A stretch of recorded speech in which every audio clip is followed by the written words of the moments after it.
Hey Goalie Nation, today I am going to tell you why training with a weight vest is a bad idea, how it can make you dead slow, cause damage to your hips, knees, and ankles, not cool.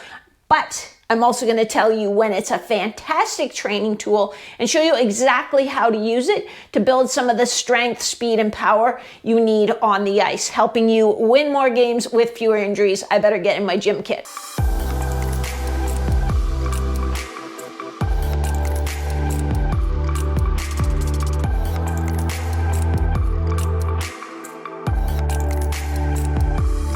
By the end of this video, you're going to be able to avoid some of the pitfalls of weight vest training and instead use it as the tool that will actually make you a better goalie on the ice, like give you, more powerful, quicker recoveries from your butterfly to your skates. This is Maria from goalietrainingpro.com. I'm an exercise physiologist. I specialize in off-ice training for hockey goalies, just like you.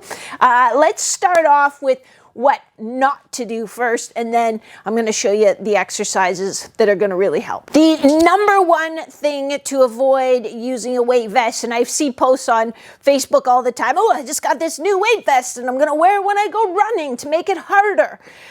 We already land with about 2 to 4 times our body weight every time, we have a foot strike when we're out running. So even if we're wearing like a 20-pound weight vest, let's say, and people always want to go, it's like medicine ball. People always want the heaviest one. But let's just say you're just using a 20-pound weight vest and you're going out running for however many strides that you take per mile, and then multiply that by how many miles that you're running.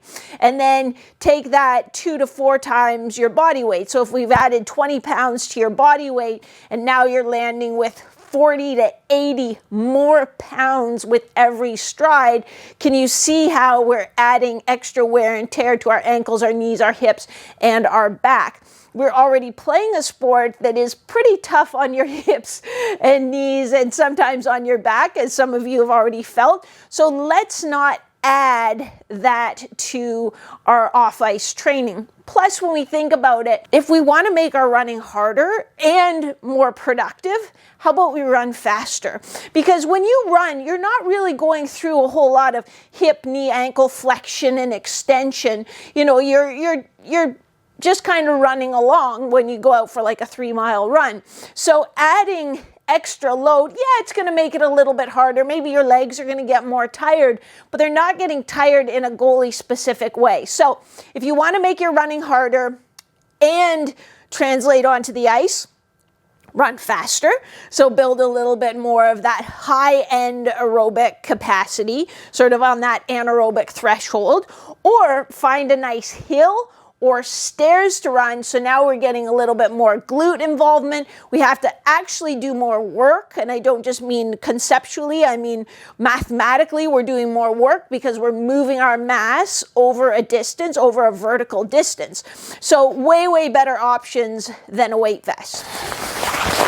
Don't use it for your speed and agility training. By definition, speed and agility have to be fast. So we don't want to add things that's going to make us slower when we're executing those things. Yes, it makes it harder, but the point of speed and agility training isn't to make it hard. It's to make it fast and quick. Also, when we wear a weight vest, let me just slide this one on. When we wear a weight vest, we change our center of mass. So we have a center of mass, or some of you probably think more in terms of a center of gravity. But our center of mass is basically the center point or the balance point of our entire body. So it takes into account the mass of our arms, our legs, our head, our torso. And the center of it, the balance point, is usually just like about an inch or so above your belly button. And that's how our body is sort of made to work. Now, if I reach this way, my center of mass is going to translate this way a little bit. It moves around, and that's part of the reason we have to counteract. So if I'm moving my center of mass this way, I need to counteract with my lower body moving that way to keep me balanced. It's one of the issues with standing on a ball to sort of do hand-eye training. It teaches you poor mechanics because your body has to adjust to find its balance. Topic for another day. But so when we wear this weight vest, the weight vest is in our upper body, even though it's sort of close to our center of mass, it's still above that center of mass. So it's raising up our center of mass, our center of balance. And that can throw off our movement patterns a bit. Our muscles that cross our hips, knees, ankles, that support our torso are accustomed to, yeah, this is how my body's balanced and this is how we work. When we then go and add about 20 pounds or 15 pounds, above that, or even 40 pounds above that, now we've shifted things. So for example, if I'm doing my agility drills and I come in to stop and change direction, do a deceleration, my body knows from years and years of living with me that, oh, okay, this is how we're balanced. These are the muscles that have to work. Based on Maria's speed, she needs to use about this much force. Well, now we've added 20 or 30 or 40 pounds and shifted our of mass up. So when I go to slam on the brakes, well, now my back muscles, my torso muscles have to work that much harder because I'm a bit top heavy and they need to control me. So it doesn't help you become faster or more agile. It changes your biomechanics, it slows you down, and it can definitely increase your risk of injury, especially lower back injuries. And I know what you're going to say, because I've met you before. This ain't my first rodeo. You're going to say, oh, but our equipment weighs, I weighed my equipment weighs 15 pounds, so I should wear a weight vest to simulate the weight of my equipment. And I should do that when I'm doing my agility or my stamina training to account for that extra load. In theory, yes, it's a great idea. And in theory, I used to actually train a skater, and one year he was actually the NHL's fastest skater at the All-Star game, but we had shorts and a vest, and it was almost like neoprene shorts that would take very small weights. So when we started doing on-ice conditioning and on-ice speed work, we would gradually, we'd sort of work back to when he was going to start his pro skate with the rest of the pros in London and calculate how many pounds or how many little bars of weight we were going to add each week to come up to the weight of his full equipment. So I really liked that because, we did it and it was, I forget what, it was like 1.5 pounds a week or 2 pounds a week. But we started by loading up in his shorts so that it's close to his hips. It's sort of where he carries his weight. So, I think if we're going to do that, we need to distribute that weight. If you think about your goaltending equipment, a lot of the weight is on your legs. Definitely some is on your torso, but when we just throw on a weight vest and think it's going to account for that, we're still getting into the problem of really throwing off our biomechanics. Maybe you've made a couple of those oopsies. It's okay, because you didn't know any better. You know what? I'll tell you what.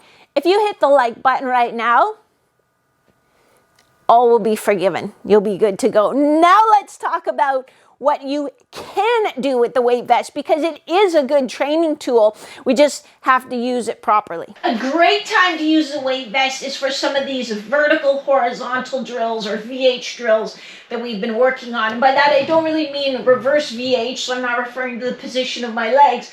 I mean accounting for the vertical component and the horizontal component of a knee recovery lateral push.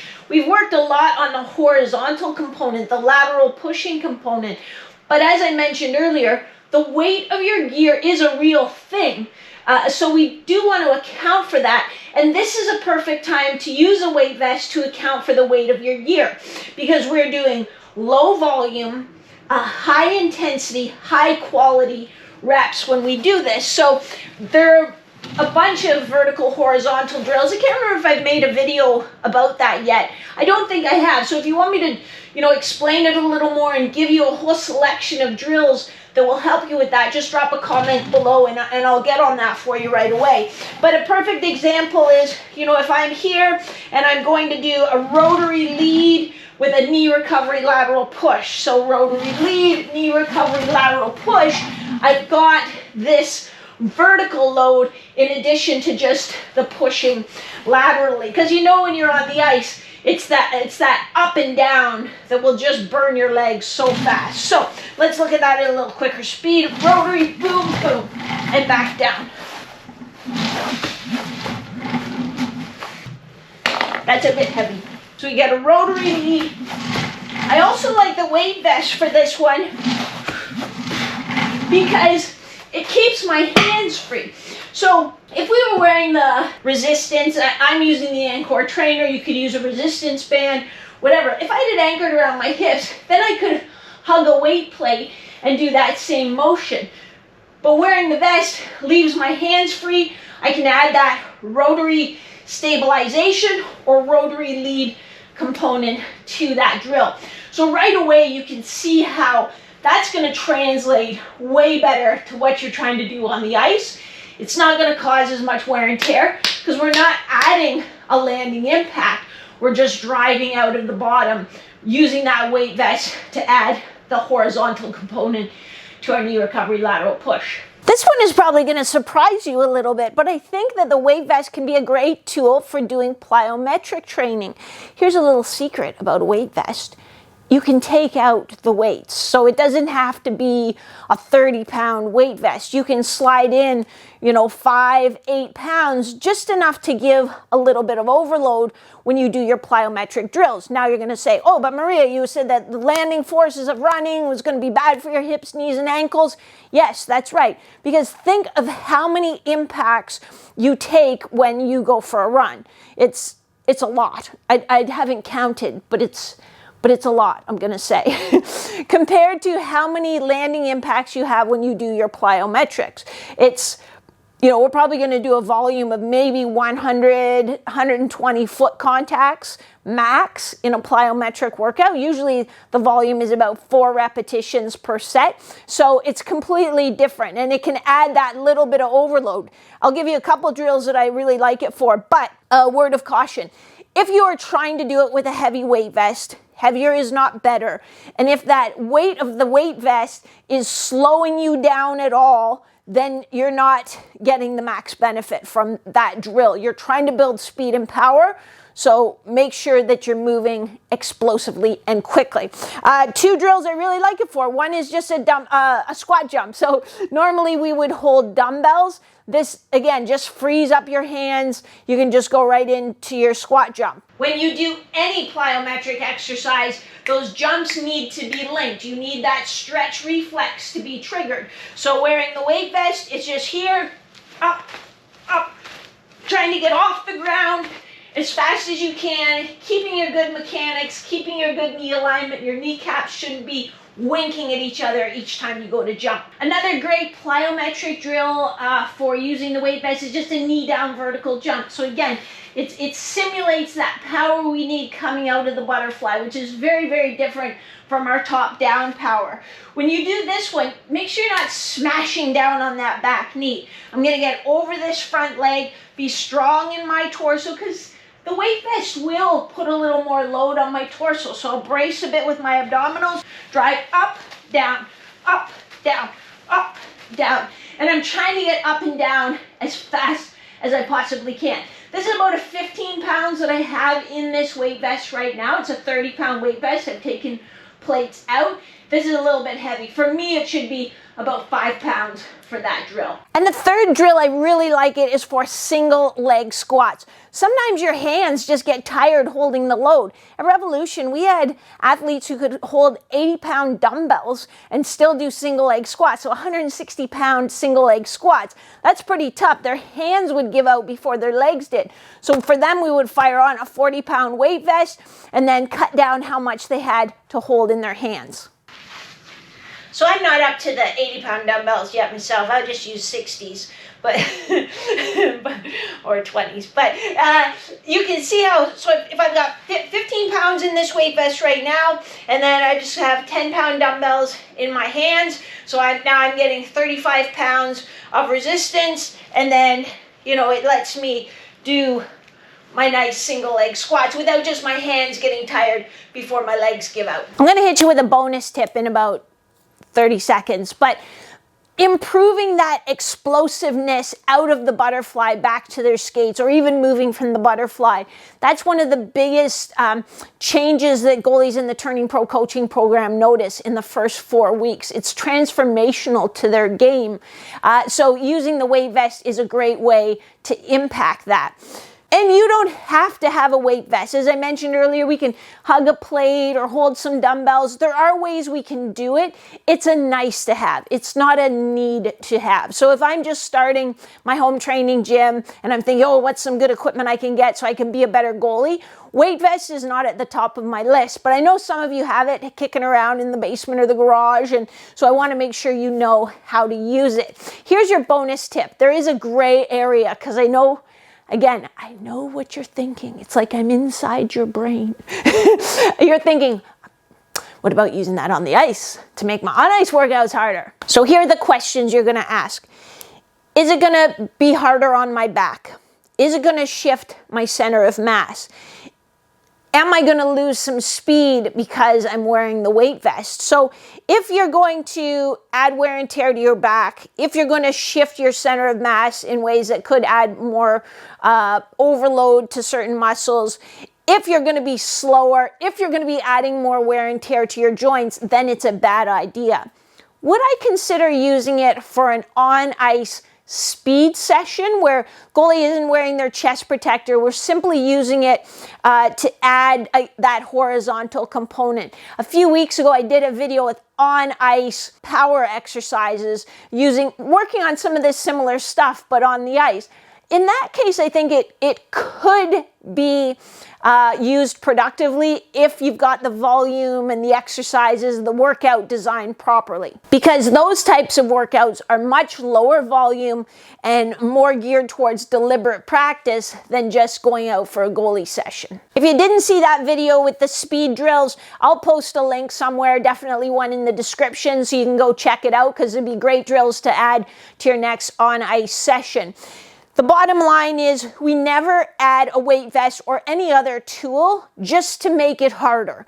There always has to be a specific outcome. Is this going to improve my goalie mobility? Is this going to improve my goalie strength?